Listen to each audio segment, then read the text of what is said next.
Irmãos queridos, graça e paz da parte do nosso Senhor Jesus Cristo, por mais um domingo que se inicia. Você não percebeu, mas nós já estamos no meio do ano e podemos dizer, até aqui nos ajudou o Senhor. Foram momentos difíceis, mas em todos esses momentos nós pudemos sentir a boa mão do Senhor sobre nós. Que coisa maravilhosa. Eu quero convidar você a abrir a sua Bíblia no Salmo 111. Salmo de número 111, para nós fazermos essa leitura inicial no nosso culto de louvor e adoração ao nosso Deus. Salmo de número 111. Antes de nós lermos o texto, eu vou pedir para você fechar seus olhos e nós vamos orar. Deus de graça e de bondade, Senhor eterno, nós te louvamos nesta manhã de domingo, porque este é o dia que o Senhor fez para que nós nos regozijássemos nele. Que coisa boa é saber que tem tanta coisa desenhada pelo Senhor para nós aproveitarmos durante todo este dia. Estamos agora aqui cultuando ao Senhor, iniciando o culto, e queremos, Pai, e desejamos, é o endereço do nosso coração, consagrar tudo que fizermos aqui ao Senhor. Cada movimento que fizermos, a nossa intenção é que nos aproxime um pouco mais de Ti. Que tudo que fizermos aqui seja para a glória do Teu nome, Senhor. É a nossa oração, em nome e por amor de Jesus. Amém. Salmo de número 111. Acompanhe comigo a leitura. Assim diz a palavra do Senhor. Aleluia! De todo o coração renderei graças ao Senhor, na companhia dos justos e na assembleia. Grandes são as obras do Senhor, consideradas por todos os que nelas se comprazem. Em suas obras há glória e majestade, e a sua justiça permanece para sempre. Ele fez memoráveis as suas maravilhas. Benigno e misericordioso é o Senhor. Dá sustento aos que o temem. Lembrar-se-á sempre da sua aliança. Manifesta ao seu povo o poder das suas obras, dando-lhe a herança das nações.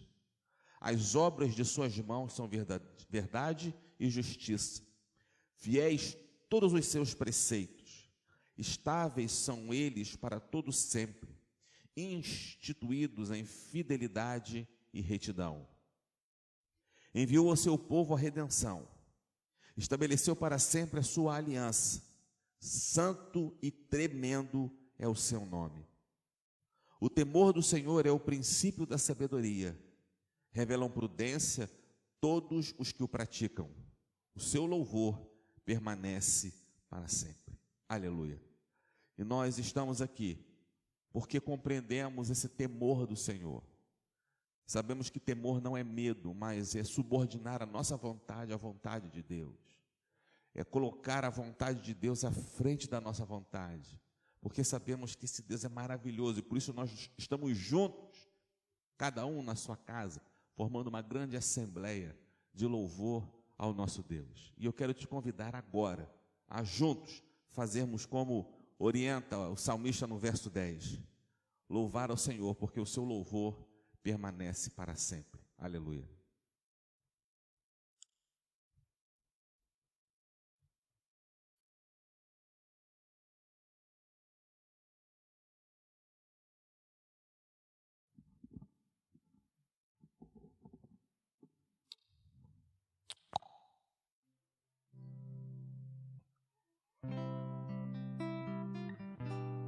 Bom dia, igreja, a paz de Cristo.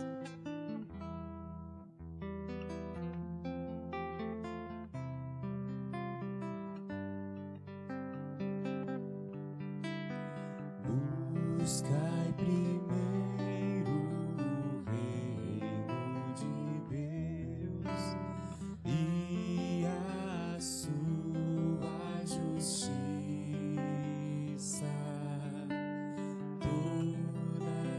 coisas nos serão acrescentadas. Aleluia, aleluia.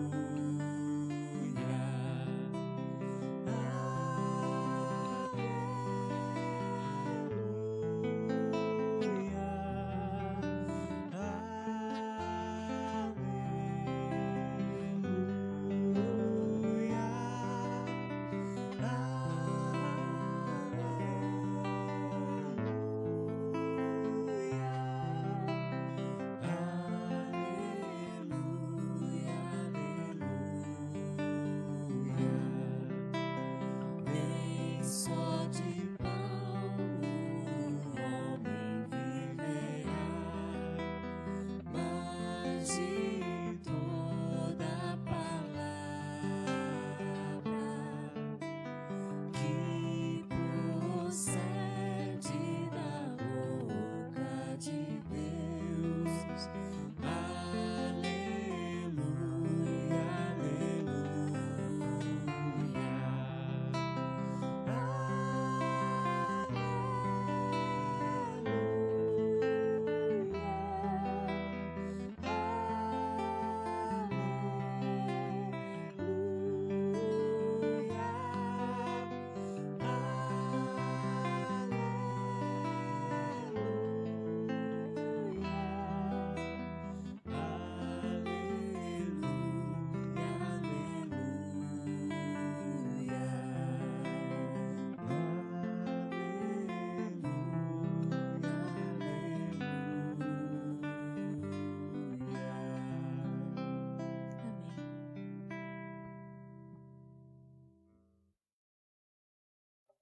Estamos fazendo aquilo que o salmista nos orientou, e aquilo que o salmista, perdão, e que aquilo que acabamos de louvar.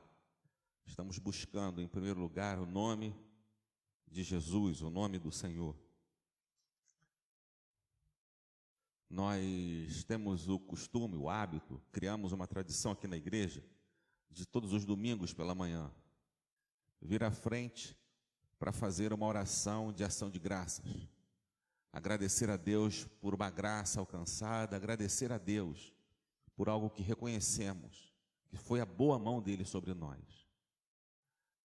Esse é um hábito que a gente precisa cultivar, não apenas aos domingos, mas todos os dias. Nós precisamos aprender a estar na presença do Senhor. Eu vou te convidar agora a fechar seus olhos e louvarmos a Deus em gratidão. Felipe.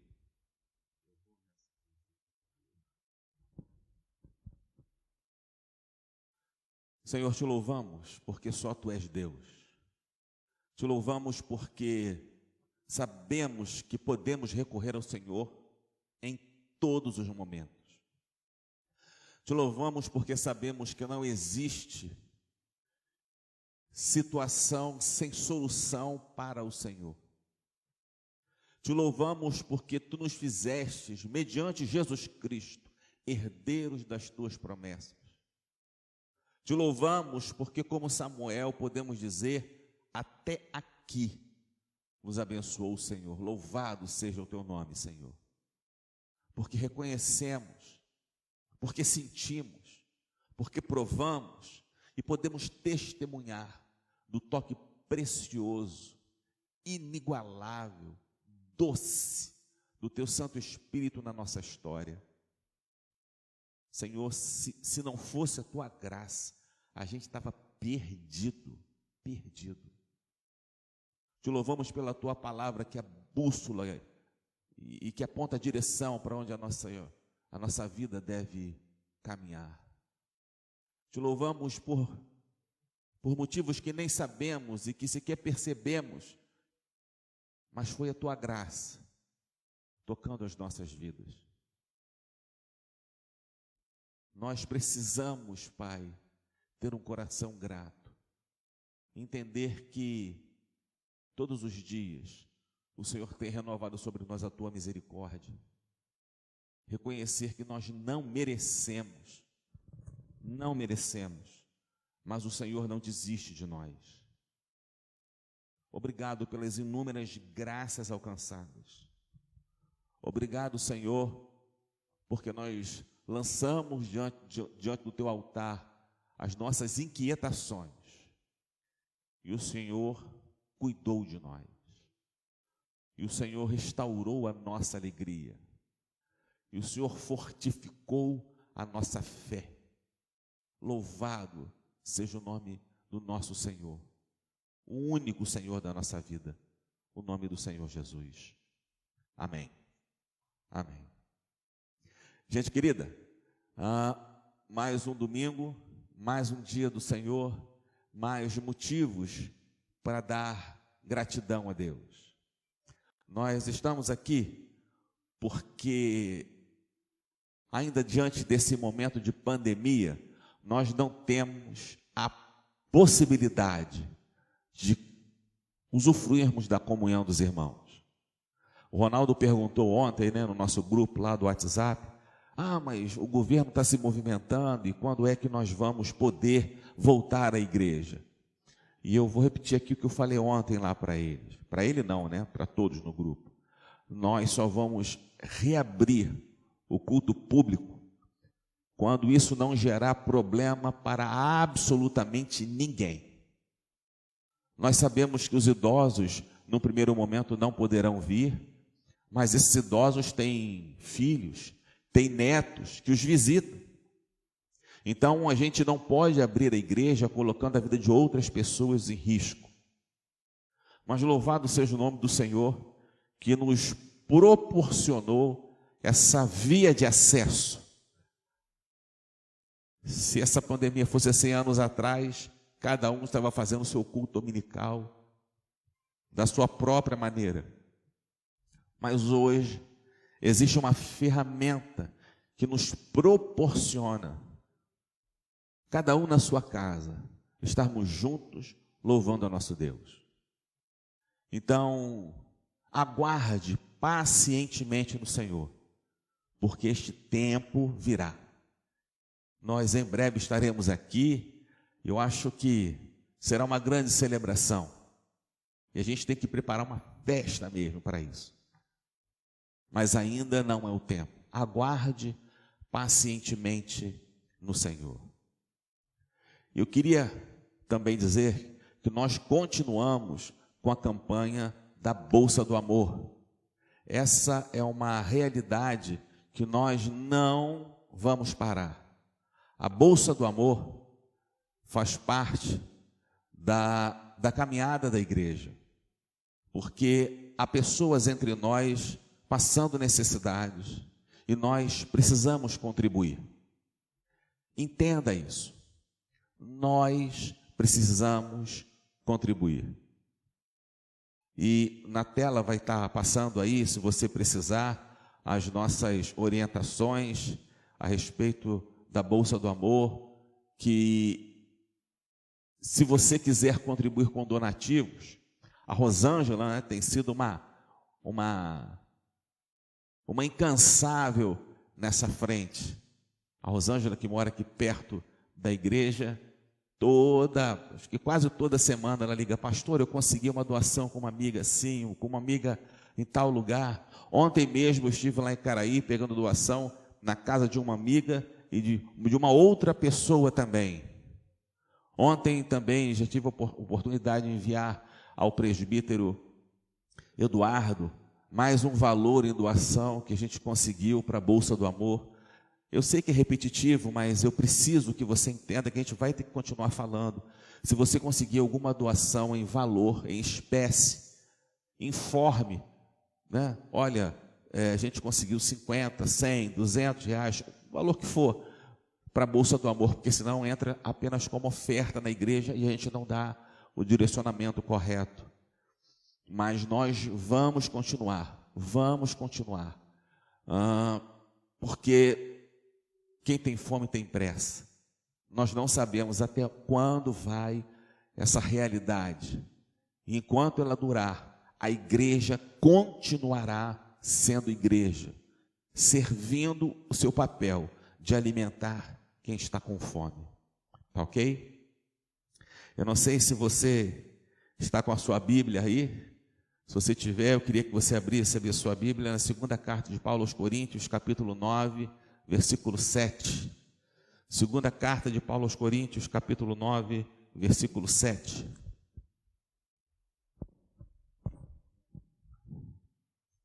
Se você souber de cor, você pode ler comigo. Assim diz a palavra do Senhor: cada um contribua segundo tiver proposto no coração, não por tristeza ou necessidade, porque Deus ama quem dá com alegria. A alegria é o sentimento que brota no nosso coração em poder devolver a Deus um pouco do mundo que Ele tem nos dado. Nós não dizimamos porque temos medo.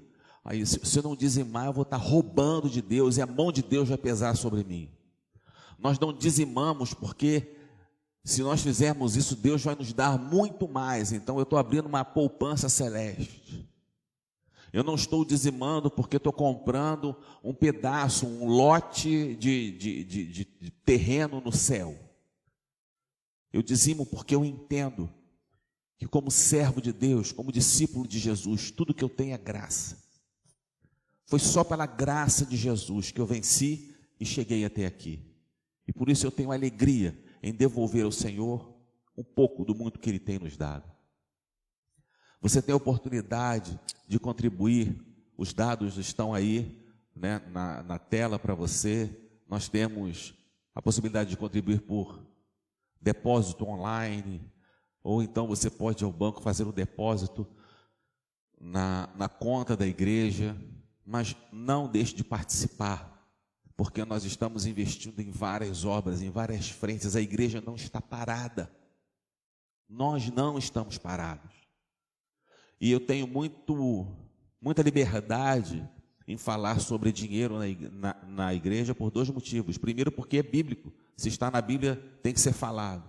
Em segundo lugar, as pessoas que administram o dinheiro da igreja são pessoas fiéis e que têm caráter ilibado, reconhecido por toda a igreja. Coloque esse momento diante de Deus como algo que faz parte da sua caminhada. Eu queria que nós vamos cantar um louvor agora, para esse momento. Enquanto nós cantamos um louvor, que você ficasse nesse espírito de adoração, entendesse que o ofertório também é uma forma de nós louvarmos a Deus.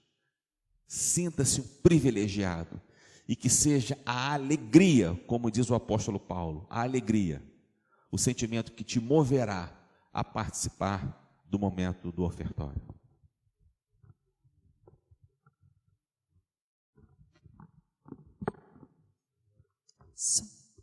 Igreja, nós estaremos cantando o hino de número 147, Vencendo Vem Jesus. Se você quiser nos acompanhar no seu inário, nos acompanhe.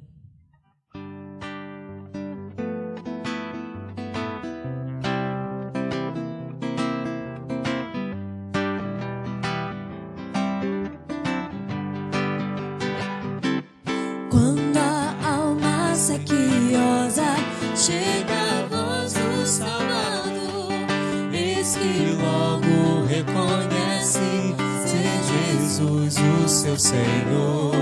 Mas se o eu quer levantar-se e mostrar ao valor, vencendo vem Jesus.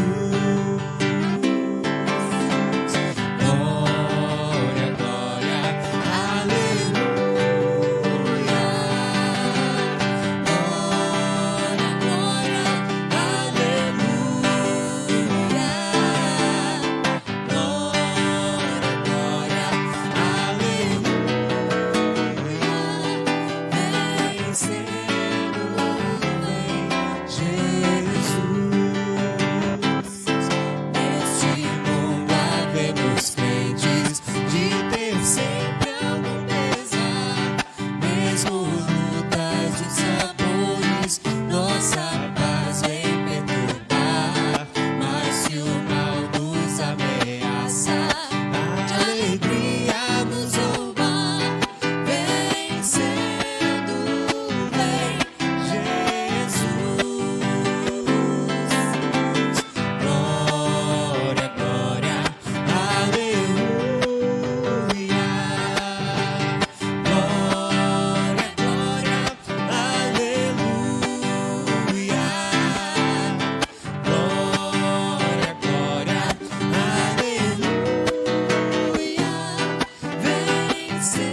amém, amém. Vencendo, vem Jesus. E ele vem mesmo.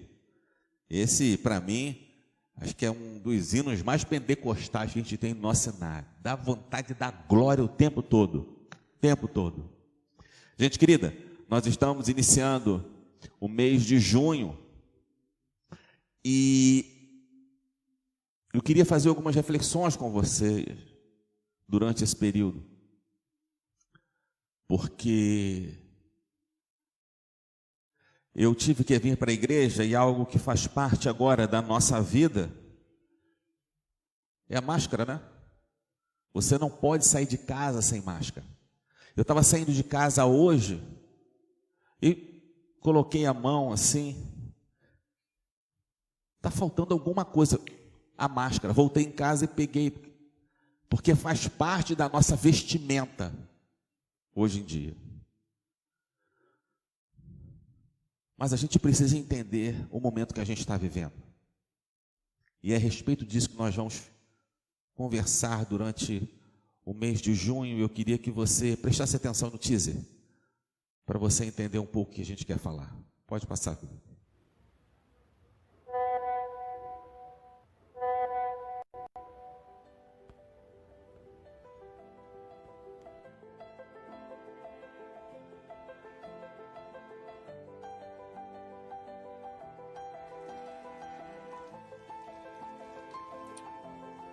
Senhor, no meio de um momento de fragilidade como esse, que transformamos um simples gesto de lavar as mãos em ser o gesto, me questiono como este momento atual pode ser a ferramenta de transformação, amadurecimento para as nossas vidas.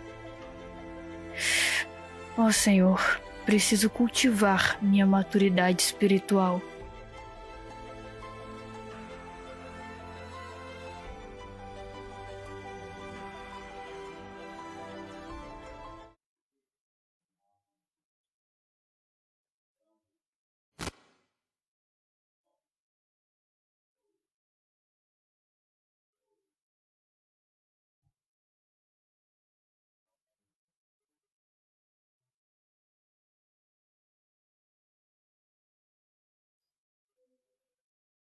Alô, alô? Alô, alô?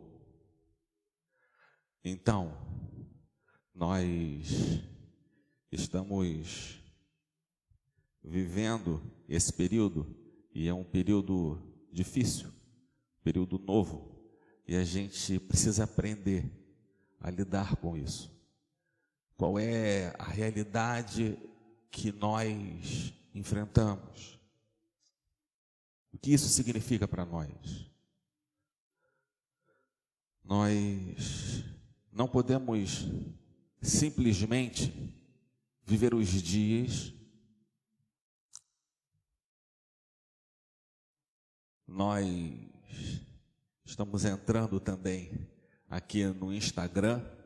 Se você está nos acompanhando pelo Instagram, você vai ter a oportunidade de começar a nos assistir agora. Lembrando sempre, tanto no Instagram quanto no Facebook, lembrando de mandar um coraçãozinho, um aviãozinho, coraçãozinho para despertar interesse e o aviãozinho para chamar pessoas para assistirem o culto agora. Não deixe de fazer isso.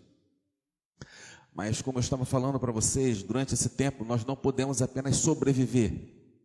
Nós não podemos apenas viver um dia após o outro, como se nada dessa realidade nos comunicasse, como se nós vivêssemos um dia após o outro, não aprendendo nada com o nosso tempo.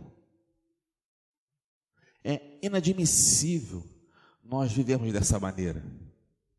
Por outro lado, é essencial nós nos preocuparmos em discernir as digitais de Deus, perceber o que Ele quer produzir em nosso caráter, entender que esse tempo pode e deve ser usado para a gente reavaliar, redefinir valores, Pensa só. Hoje nós estamos privados da nossa vida cotidiana. Shopping, praia, academia, viagem. Ninguém está fazendo isso. Eu fui ao banco sexta-feira. Eu precisei ir ao banco e 2 rapazes lá na minha frente falando assim: cara, esse ano o turismo do Brasil acabou.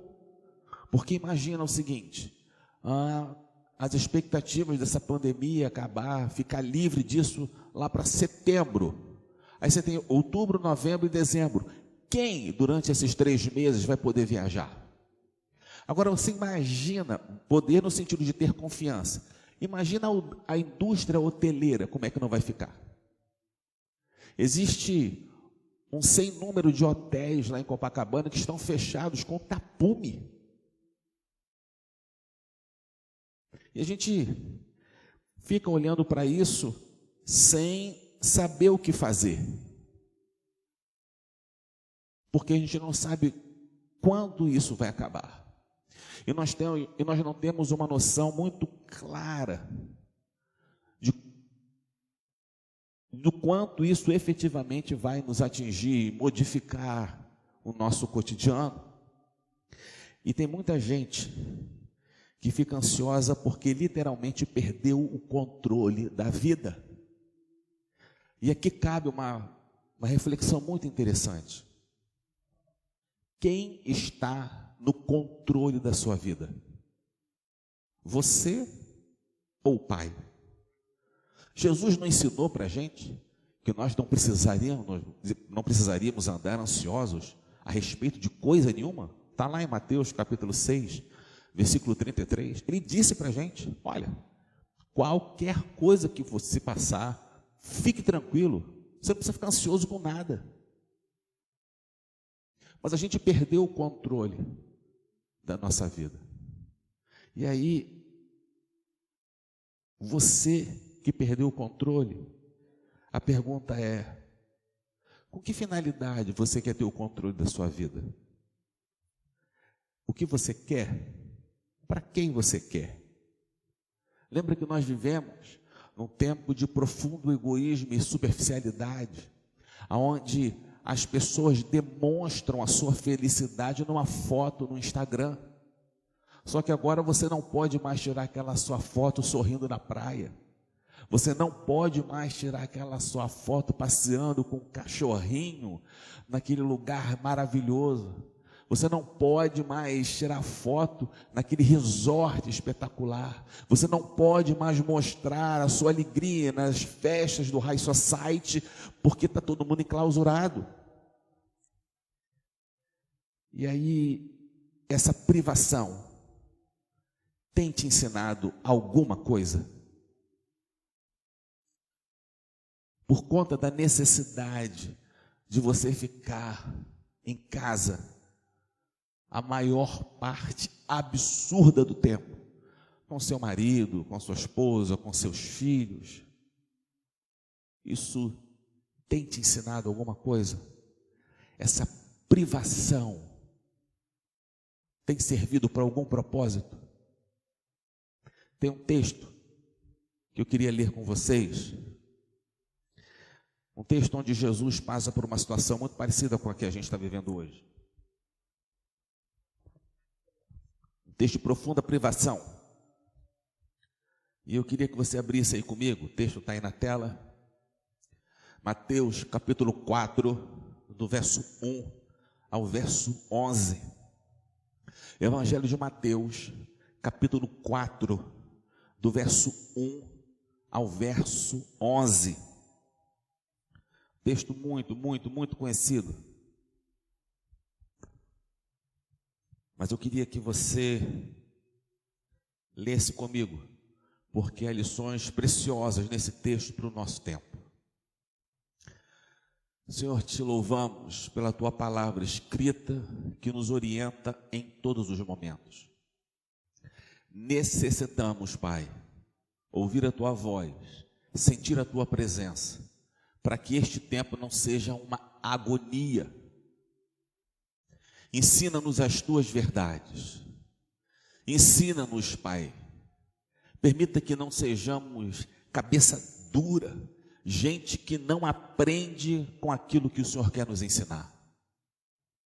Estamos agora nos colocando à tua disposição, para que diante desse tempo tão diferente que estamos vivendo, possamos sentir o sabor da tua revelação. Nossa oração fazemos com perdão dos nossos pecados em nome de Jesus. Amém. Acompanhe comigo a leitura. Evangelho de Mateus, capítulo 4, do verso 1 ao verso 11. Assim diz a palavra do Senhor. A seguir foi Jesus levado pelo Espírito ao deserto para ser tentado pelo diabo. E depois de jejuar 40 dias e 40 noites, teve fome. Então o tentador, aproximando-se, lhe disse: se és filho de Deus, manda que estas pedras se transformem em pães. Jesus, porém, respondeu: está escrito, não só de pão viverá o homem, mas de toda palavra que procede da boca de Deus. Então o diabo o levou à cidade santa, colocou sobre o pináculo do templo. Ele disse: se és filho de Deus, atira-te abaixo, porque está escrito, aos seus anjos ordenará a teu respeito que te guardem, e eles te sustentarão nas suas mãos, para não tropeçares em alguma pedra. Respondeu-lhe Jesus: também está escrito, não tentarás o Senhor teu Deus. Levou ainda o diabo a um monte muito alto, mostrou-lhe todos os reinos do mundo e a glória deles, e lhe disse: tudo isto te darei, se prostrado me adorares. Então Jesus lhe ordenou: retira-te, Satanás, porque está escrito, ao Senhor teu Deus adorarás, e é só a ele darás culto. Com isto o deixou o diabo, e eis que vieram anjos e o serviram. O tema central da nossa mensagem do mês de junho é: eu tenho aprendido. Eu tenho aprendido. Porque nós queremos crer, eu quero crer, que nós temos tirado lições desse tempo. E a primeira lição que nós tiramos é que eu tenho aprendido que preciso cultivar a minha maturidade espiritual. O texto fala de algo muito significativo, que Jesus estava no deserto, e que ali ele sentiu fome. E o fome aqui era a fragilidade do ser humano. E quando o diabo percebeu a fragilidade de Jesus, ele foi com tudo. Ele foi exatamente naquele ponto onde ele sabia que era o ponto fraco. E a gente percebe que Jesus, em momento nenhum, desistiu do seu projeto. Mas como é que ele trabalhou com isso? O que ele lançou mão para ter uma relação vitoriosa sobre o tentador? E eu queria que você entendesse, meu irmão, eu sei que às vezes é difícil, mas você precisa entender que os desertos, eles muitas vezes são absolutamente necessários. Porque o deserto é um lugar onde eu me encontro com Deus.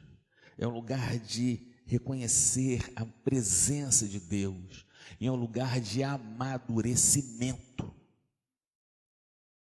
Portanto, quando você olha para essa realidade que você vive hoje, será que você nunca se perguntou, mas por que Deus está permitindo nós vivermos esse tempo? E mais, como é que este tempo pode ser uma ferramenta de transformação para a minha vida? Porque Jesus saiu daquele deserto renovado, fortificado, por conta dessa relação e dessa vitória sobre as tentações. Deserto na Bíblia é lugar de encontro com Deus. E Jesus estava vivendo num deserto. Logo, a gente pode pressupor que privação era algo que ele conhecia muito bem. Privação de amigos, privação de bens, privação de valores. Você entende como Jesus conhece aquilo que eu e você estamos vivendo? Ele conhece muito, muito, muito bem. E o diabo sabia que Jesus vivia essas privações. Por isso ele tentou pegar Jesus em pontos fracos.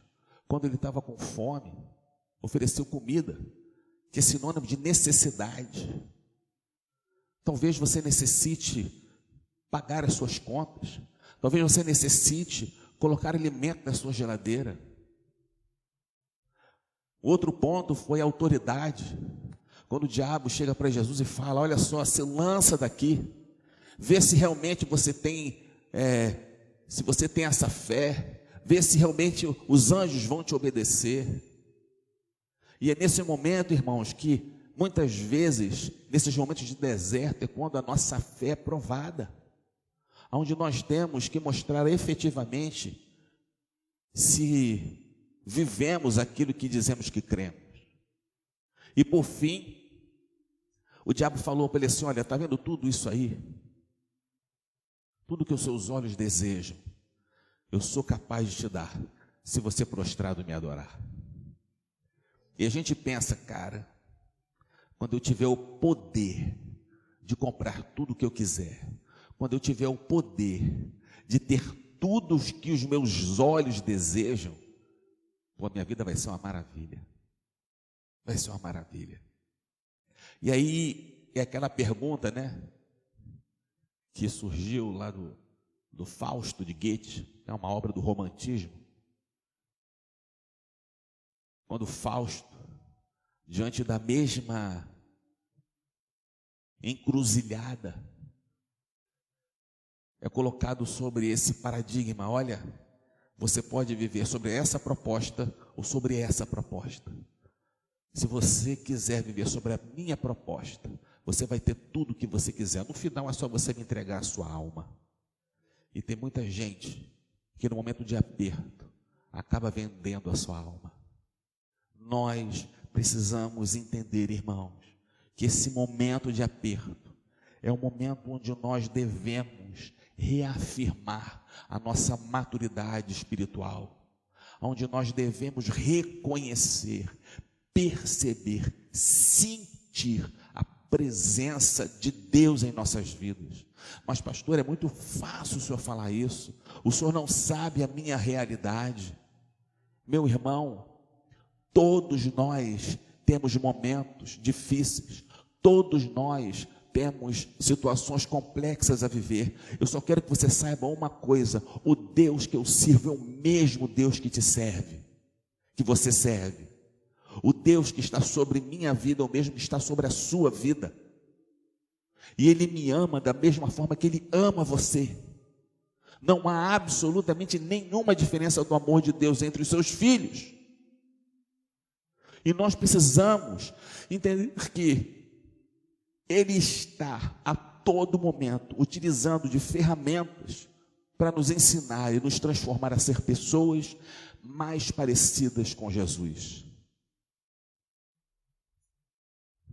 Maturidade, irmãos, é nessa perspectiva que estamos trabalhando, é caminharmos cada vez mais próximos de Deus, com a finalidade de termos o caráter de Jesus.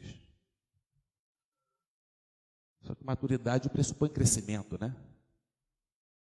Pressupõe deixar de simplesmente sentarmos na igreja e ouvirmos os sermões.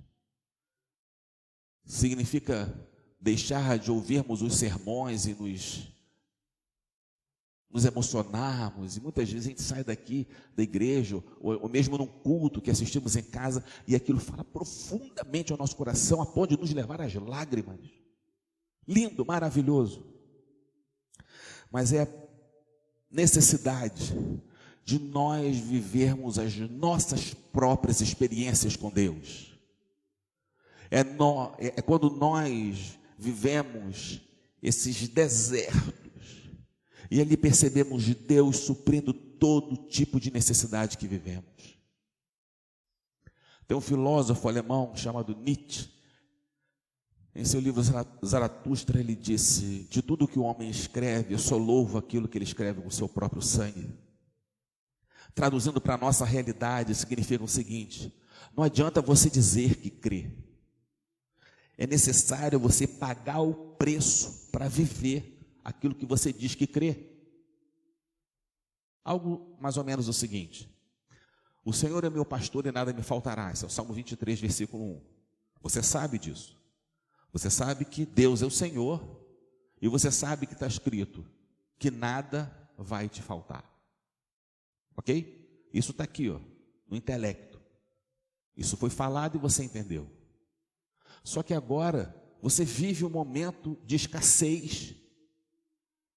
Como é que esta mensagem é lida por você nesse momento?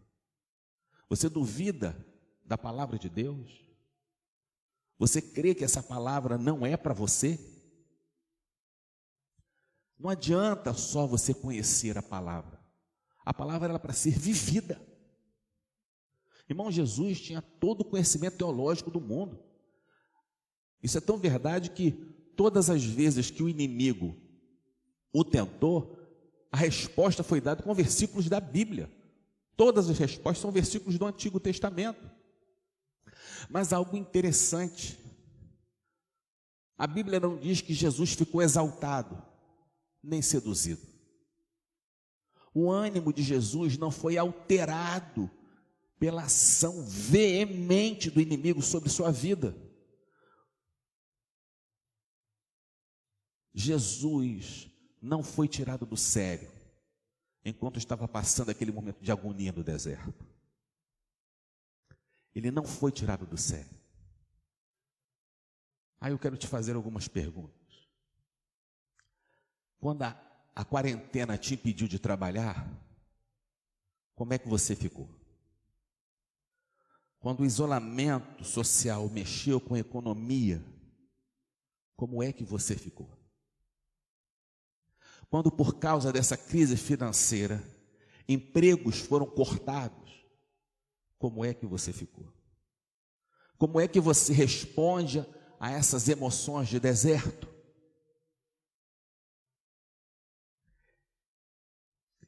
Eu quero que você entenda, meu irmão, que esse é o momento onde a palavra ela encarna na vida. Paul Tripp, o pastor presbiteriano lá dos Estados Unidos, ele disse, eu li há pouco tempo, cara, essa verdade, mas assim, ela abriu meu entendimento. Ele disse, a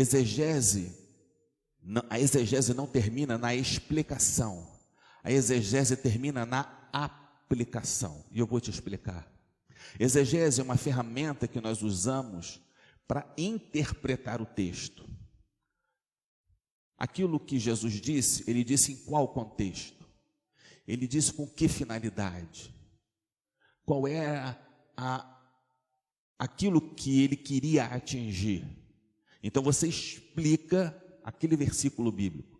Mas a exegese não termina aí. Termina quando esse versículo bíblico, ele entra na minha história. Quando essa verdade, ela faz parte do meu cotidiano. Quando eu não apenas tenho o conhecimento teológico, que é importante, é necessário, e é indispensável, mas esse conhecimento ele precisa perpassar pela nossa vida.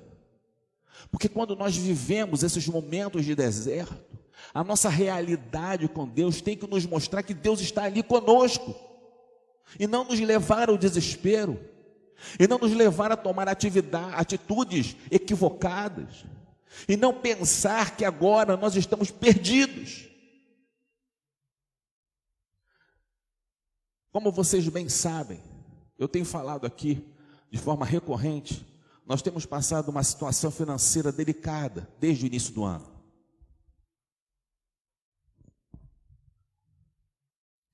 A nossa arrecadação caiu vertiginosamente. Mas felizmente, a igreja no mês de maio dizimou. E nós conseguimos pagar todas as nossas contas. Assim, vai entrando, vamos pagando, vai entrando, vamos pagando, vai entrando, vamos pagando, e sobrou um pouquinho. Na perspectiva financeira, o ideal era o seguinte: vamos segurar esse dinheiro, porque mês que vem pode ser que o dinheiro não entre e a gente já tem uma reserva para nos ajudar a pagar o mês que vem. Sabe qual foi a decisão do conselho da Igreja Presbiteriana do Sinai? Esse mês nós vamos dar uma oferta dobrada para os missionários. Sabe por quê, irmãos? Porque nós cremos que o mesmo Deus que sustentava o povo do deserto todo dia com o maná providenciará tudo o que necessitamos, porque Ele é um Deus de vida. Mas nós só podemos fazer isso porque cremos na promessa de Deus. Cremos que Ele nos sustentará em todas as nossas necessidades. Essa é a teologia que perpassa pela vida. É a respeito disso que eu queria falar com você, meu irmão. Nós não podemos deixar de forma nenhuma de crescer e de caminhar na direção de Deus e perceber que Ele quer fazer de nós pessoas novas. A maturidade espiritual não fará de mim e de você pessoas mais ricas, fará de mim e de você pessoas mais parecidas com Jesus. Mas há uma questão.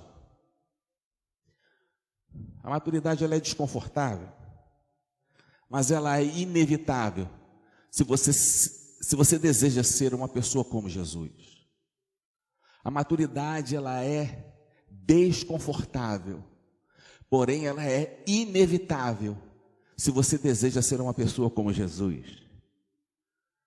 Você talvez verá outros com seus tesouros e bens, lembra do hino que a gente canta isso? Contudo, aquilo não gerará no seu coração angústia, decepção. Você não vai ficar desapontado com Deus, porque você terá mais absoluta consciência de que Ele tem algo providenciado para você. Deserto, meu irmão, não é um lugar agradável. Maturidade gera desconforto. Todos nós queremos viver uma época de bonança, de provisão. Todos nós queremos estar num lugar onde tudo é maravilhoso e tudo é bênção. E existe um lugar assim preparado por Deus para nós. Assim como existia no Antigo Testamento, um lugar chamado Terra Prometida. Mas para chegar na Terra Prometida tem que atravessar o deserto, meu irmão. Ninguém chega na Terra Prometida sem atravessar o deserto. É impossível. Se o teu caminhar com Deus não envolve renúncia, me desculpe a honestidade, o que você vive não é o Evangelho de Jesus Cristo. Porque crescimento gera dor, mas tem o fruto. Se você olhar ali no verso 10, o diabo está tentando Jesus, tentando, e Jesus tranquilamente dando-lhe a resposta, tranquilamente dando a resposta. Chega uma hora que Jesus fala para ele assim: meu irmão, vai embora daqui. Vai embora daqui. Jesus ordena ao diabo que ele se retire. E o diabo obedece. A maturidade espiritual não te dará riqueza, te dará autoridade. Autoridade, meu irmão, para que diante da angústia que quer bater a sua porta, da dúvida que quer gerar incerteza a respeito do amor de Deus por você, essa maturidade vai te fazer entender que o melhor de Deus ainda está por vir. Que Deus tem sobre você o sangue do Cordeiro Santo. E esse é um momento muito especial, onde nós estamos todos parados. Todos parados. Daqui a pouco vai ser dada a relargada e nós vamos voltar para aquele cotidiano, muitas vezes massivo, maciço, maçante, a palavra sumiu, maçante, que roubava a nossa história e roubava a nossa vida. Você tem a oportunidade agora de reavaliar critérios. Você tem a oportunidade de escolher ser um discípulo de Jesus Cristo e viver vida abundante e paz verdadeira. Confie no Senhor. Eu queria te contar uma história para a gente terminar. E essa história fala a respeito de uma lenda dos índios Cherokee. Diz que quando o menino estava para se tornar homem, o pai pegava o filho e o levava para a floresta e vendava os olhos do menino. E falava para ele assim: olha, você vai ficar aqui sozinho. E o menino tinha que passar uma noite inteira sentado no galho de uma árvore. E depois que ele passasse todas aquelas experiências, ele teria o ritual de passagem e se tornaria um homem. Mas algumas coisas ele precisava saber. Uma é que a experiência que ele viveu, ele jamais poderia comentar com nenhum outro amigo dele. Jamais. Porque todo menino se torna homem de uma determinada maneira. E ele ficaria sozinho no galho de uma árvore. E ele sabia que aquele local tinha animais selvagens que poderiam atacá-lo. Ele sabia que talvez que aquele lugar tivesse homens perigosos que poderiam feri-lo. E à noite, aquele vento forte mexendo com a árvore para lá e para cá, e ele obrigado a ficar ali sentado, de olhos vendados, sem ter absolutamente nenhuma noção a respeito do que estava acontecendo. Ele não podia tirar a venda. Por fim, o dia amanhece, os primeiros raios de sol surgem e ele levanta a venda. Quando ele levanta a venda, ele percebe que seu pai havia passado a noite toda ao seu lado no galho. Porque o seu pai estava ali para protegê-lo de todos os perigos que pudessem acontecer, mesmo que ele não soubesse. E essa é a realidade que eu e você vivemos, irmãos. A gente pode estar vivendo momentos que geram angústia ao nosso coração, mas o nosso Pai não nos deixa sós. Nós não estamos sós. Acredite nisso. A saída, meu irmão, é não desistir. Ao invés de se lamentar, ao invés de murmurar, ao invés de reclamar e sentir aquela dor da ansiedade que te leva ao desespero, faça como Jesus, busque conforto nos braços do Pai, que a palavra o conduza até o momento de refrigério, e saiba que assim como Jesus teve todas as suas necessidades saciadas ao final daquele tempo, da mesma forma acontecerá conosco. Todas as nossas necessidades serão saciadas em Cristo Jesus, e como Jesus saiu daquele deserto, nós também sairemos desse. A grande questão é como você sairá desse deserto que você está vivendo. Aprenda esta lição, cresça na presença do Senhor, amadureça como discípulo de Jesus, e veja e prove da presença doce do Senhor na sua história. Eu queria pedir que você ficasse alguns instantes em oração. Vou pedir para você fechar seus olhos. Eu sei que o momento é um momento de novidades, é um momento de nos levar à reflexão. Mas eu queria que você conversasse com o Senhor. Pai, me ensina, me fortalece, que eu saia dessa realidade, desse tempo que eu estou vivendo agora, transformado pelo poder do nome de Jesus.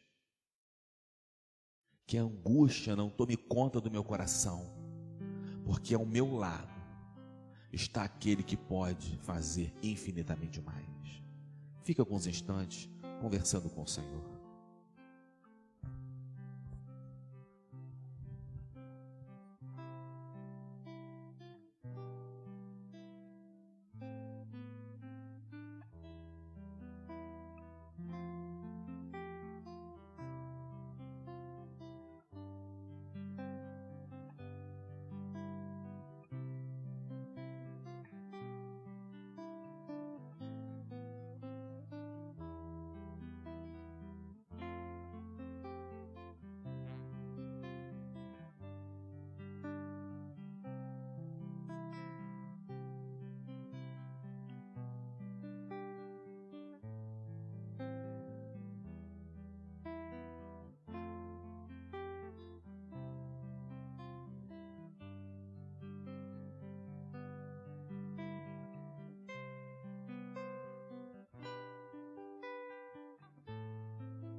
Senhor, nós reconhecemos que temos vivido algo muito novo e muito diferente. Mas livra-nos, Pai, de vivermos essa realidade não reconhecendo as Tuas digitais nesse tempo. Por favor. Que a gente aprenda a reconhecer qual é efetivamente a nossa fraqueza, porque é ali que o inimigo vai atuar. Mas que aquilo que ouvimos durante a vida toda perpasse a nossa vida e vire decisão, vire a nossa história, que a gente efetivamente viva em paz, crendo que o Senhor tem muito mais para nos dar, mas que seja uma decisão nossa, Senhor, de vivermos de acordo com os Teus propósitos. Que a gente sinta a presença do Senhor, sinta a presença do Senhor em nossas vidas, e que vivamos cada dia caminhando um pouco mais para perto de Ti. Livra-nos de jogarmos esse tempo precioso fora, livra-nos de sairmos desse tempo da mesma forma como entramos, por favor.